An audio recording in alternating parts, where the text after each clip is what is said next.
when princes loyal to the British Raj and toadies of the commercial class paid homage to the King Emperor.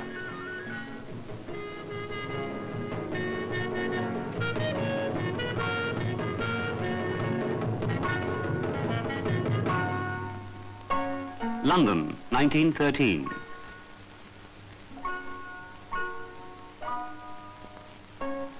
The Congress sent a deputation consisting of Lalaji, Bhupendranath Basu and Muhammad Ali Jinnah to put the Indian case for independence to the British public and the government. While the deputation was in England, the First World War broke out.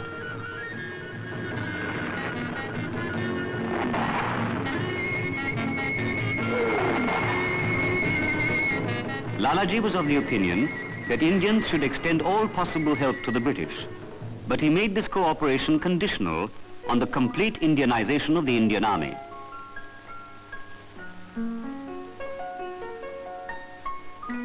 Knowing he would be arrested on his return, Lalaji decided to stay in exile until the war was over and the situation in India more settled.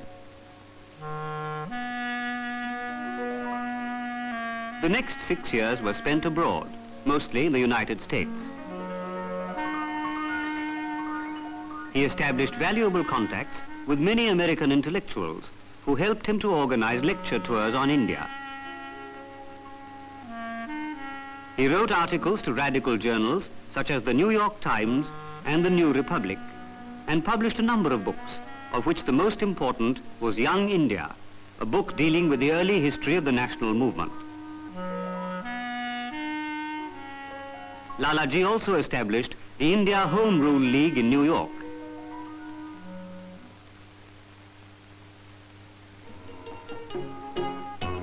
Lalaji then went to Japan, where he met Indian revolutionaries Rash Bihari Bose and M.N. Roy. In India, at the end of the war, the Montagu-Chelmsford reforms grudgingly allowed another small dose of self-government.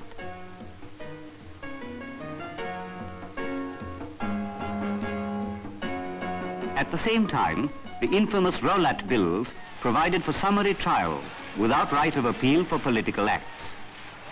They decreed imprisonment for the mere possession of any document considered seditious.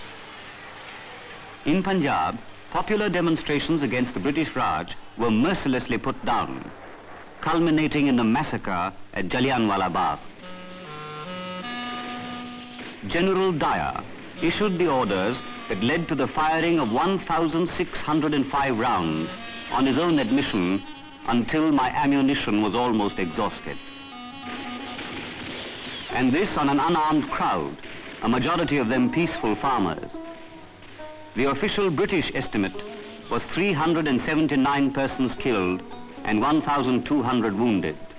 And after this orgy of bloodshed, General Dyer quietly went to bed in his pink striped pajamas. The entire nation was shocked by the atrocities. Even so, the people persevered in their non-violence.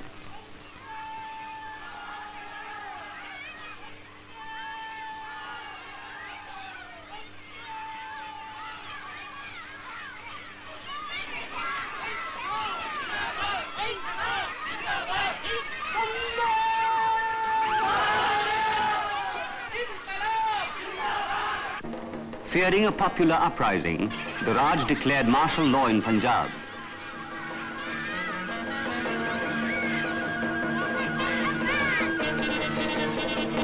It was a hard time, a cruel time for the people of India. Lalaji returned to India in 1920. The country was seething with indignation and revolt. Indo-British relations deteriorated to a point never reached since the rebellion of 1857. It was time for political action.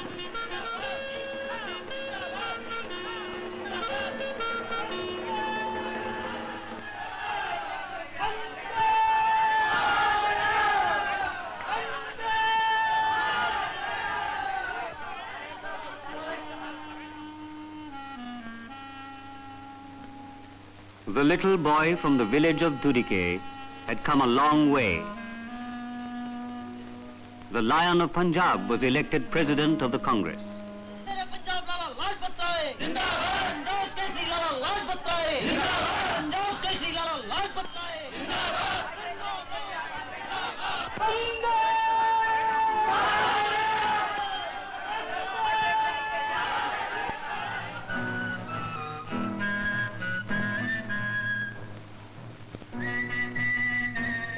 It was at this special session of the Congress in Calcutta that Gandhiji moved his memorable resolution on non-cooperation. Foremost among the Mahatma's supporters were Lalaji, Motilal Nehru, C.R. Das, and Maulana Azad. The non-cooperation movement emphasized the importance of Indian goods.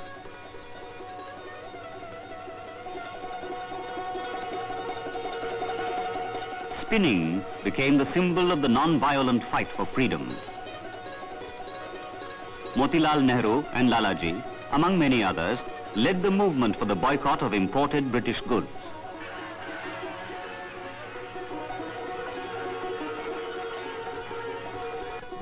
The Sikhs, the martial people of India, used to generations of fighting. Even they had such faith in Gandhiji that they restrained themselves and followed the path of non-violence, despite provocation and cruelty.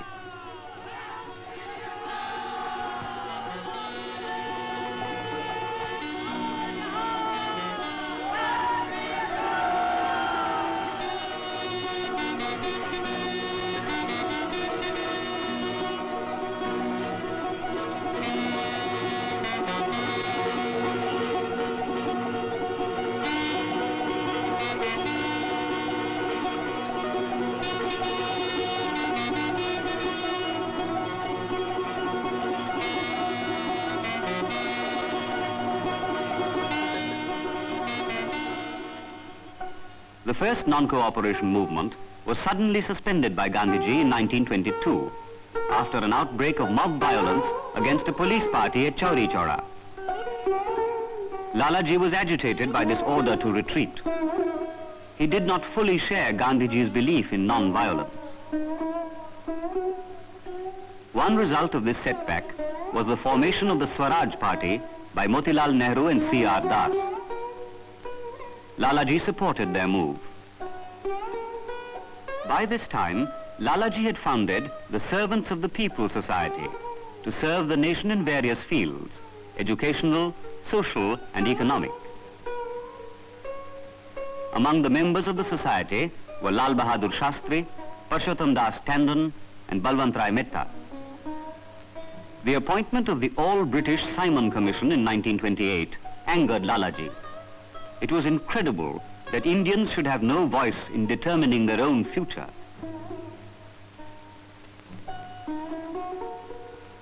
He led the movement for the boycott of the Simon Commission in Punjab.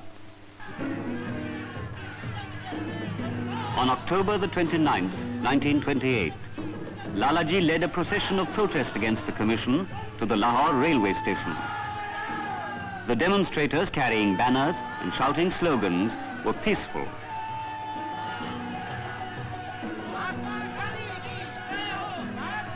Guarding the approaches to the railway station was a large contingent of policemen, headed by a British officer who, without any provocation, pounced on Lalaji and rained a torrent of baton blows, many of them on his chest.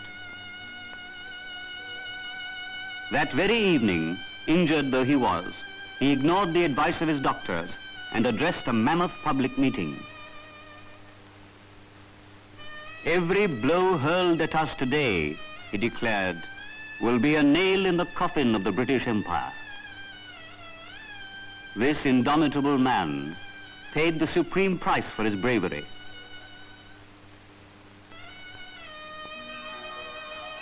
He died of his injuries 18 days later, on November the 17th, 1928, mourned by the nation he had loved and served so well. The Lion of Punjab was no more, but as Mahatma Gandhi said, "Lala Lajpat Rai is dead. Long live Lalaji."